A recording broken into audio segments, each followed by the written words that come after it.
Здравейте! Днес ви черпя с вкусна баница с лукум. За целта смесете содата с киселото мляко, разбъркайте и оставете настрани да шупне. След това нарежете лукума. Най-хубавият лукум е сладки времена. След това направете сместа. Разбийте яйцата с захарта за кратко.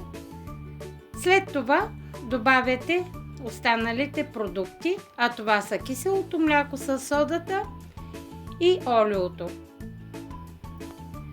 С тази смес след това ще мажем всяка една кора. Когато сместа е готова, вземате една кора, намазвате я цялата, отгоре слагате втора кора. Намазвате и нея хубаво с сместа.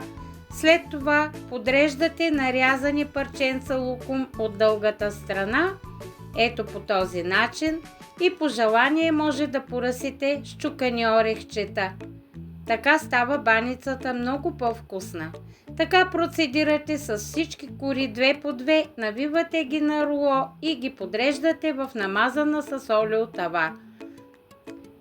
Намазвате накрая баницата с останалата смес, оставяте я 10 на 15 минути така да си попие хубавичко и след това печете на 180 градуса предварително загрята фурна до златисто.